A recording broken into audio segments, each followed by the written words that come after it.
Public లో కూడా చూసాం స్టేజ్ పర్ఫార్మెన్స్, తర్వాత ఇప్పుడు ప్రచార టైంలో పర్ఫార్మెన్స్. సో అందరూ ఒకేలాగా ఉండరు, అండ్ ప్రతి ఓన్లీ డే టైం మాత్రమే ఉండేటట్టు ఉండదు, కొంత లేట్ ఈవినింగ్స్ టైం. సో అట్లాంటి టైంలో ఎట్లా ఉంటుంది రెస్పాన్స్?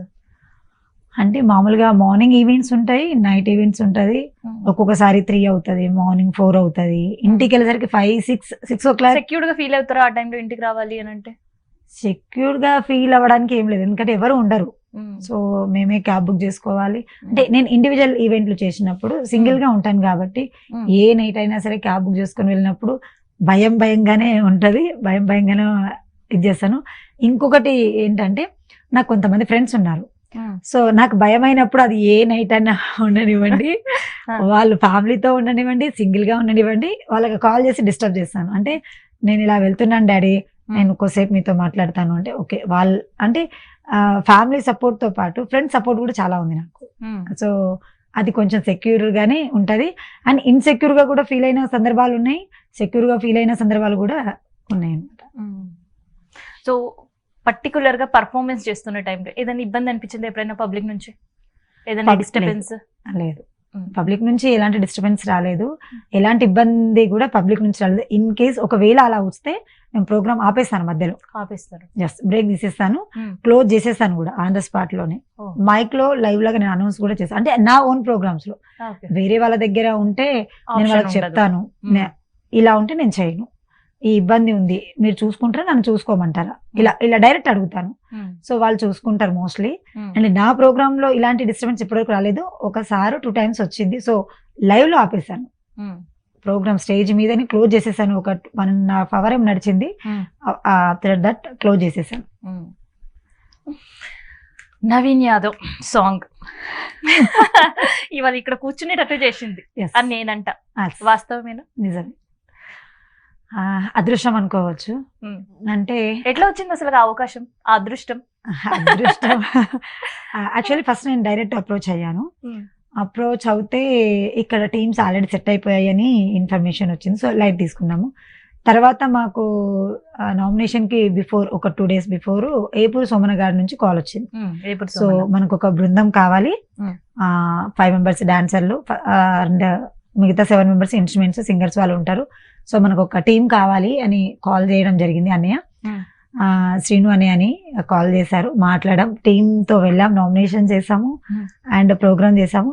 సో ఇంత ఫేమ్ రావడానికి సోమన్న గారు కూడా ఒక రకంగా కారణమే. ఎందుకంటే ఈ అవకాశం ఇప్పించారు. సరే ఇలాంటి స్టేజ్లు 100 చేశాను, కౌంట్లెస్, ఇంకొన్ని అయితే చెప్పలేము కూడా, అన్ని చేశాను. నవీన్ అన్న సాంగ్ తో నేను హైప్ అయ్యాను అనేది ఒక మాట అయితే, నా కష్టం తోడైంది, అలాగే నాకు అవకాశం ఇచ్చిన సోమన్న గారు కూడా తోడయ్యారు. So Naveen Yadav song practice చేశారా బిఫోరే? లేదు, నో ప్రాక్టీస్. నో. సరే మీరంటే డాన్సింగ్ క్వీన్, అట్లా స్టెప్స్ వేసి చేస్తారు, మరి మిగతా టీం వాళ్ళ పరిస్థితి, మిమ్మల్ని అందుకోవాలి కదా వాళ్ళు. అంటే నా టీంలో 5 members మేము డాన్సర్లము. సో నేను లీడ్ చేసి వాళ్ళు నేను లీడ్ తీసుకుంటే వాళ్ళు ఫాలో కొట్టేసేయాలి. ఇంకొకటి ఏంటంటే, అంటే నా దగ్గర వచ్చే పిల్లలని అడిగినా మీకు ఈ విషయం చెప్తారు, డమ్మీ అమ్మాయిని కూడా నేను లీడింగ్ లో పెడతాను. అసలు నాకేం రాదు, నేను చేయలేనక్క అని ఏడ్చినా కూడా నేను వదిలిపెట్టాను. అలా ఆ అమ్మాయిని తీసుకొచ్చి నేను లీడింగ్ లో పెడతాను. సో అలా ఆ భయంకి వాళ్ళు నేను ఏది చేసినా వాళ్ళు క్యాచ్ చేసుకుంటారు. ఎంతమంది మీకంటూ ఒక ఓన్ టీం ఉందా? అదే సక్సెస్ అయింది అనుకుంటా.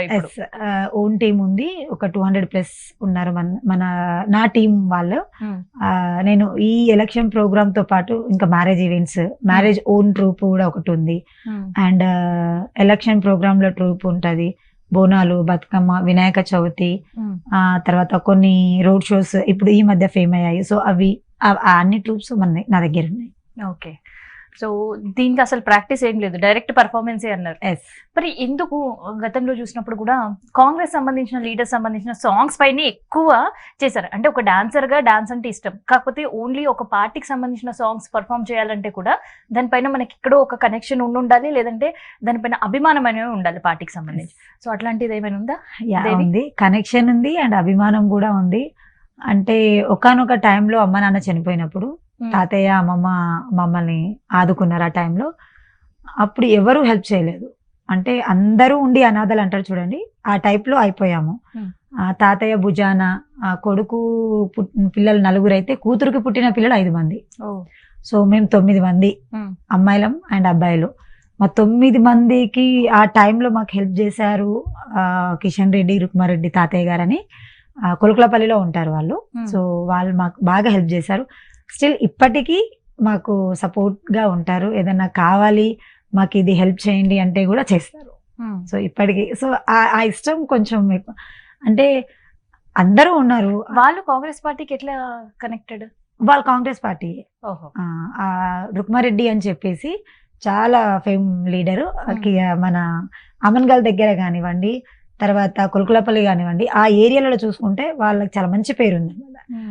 సో తినడానికి లేని టైంలో ఫైనాన్షియల్ గా మేము 9 మంది ఆడపిల్లలు మగపిల్లలు ఉన్న మా ఇంటికి మాకు మంచి చెడు అక్కడ నుంచి పంపించడం, వాళ్ళు పంపించడం.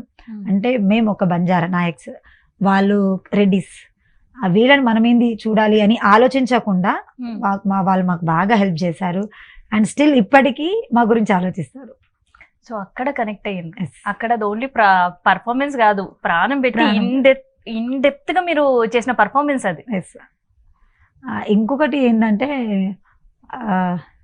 వదిలేసుకునే రోజులు, అన్నయ్య వదిన అక్క బావ రిలేషన్, నేను బాగుంటే చాలు, మా చెల్లి ఎటన్నా పోని, మా అన్నయ్య ఎటన్నా పోని, మా తమ్ముడు ఎక్కడైనా పోని అని వదిలేసుకునే జనరేషన్ లో మనం ప్రజెంట్ ఉన్నాము.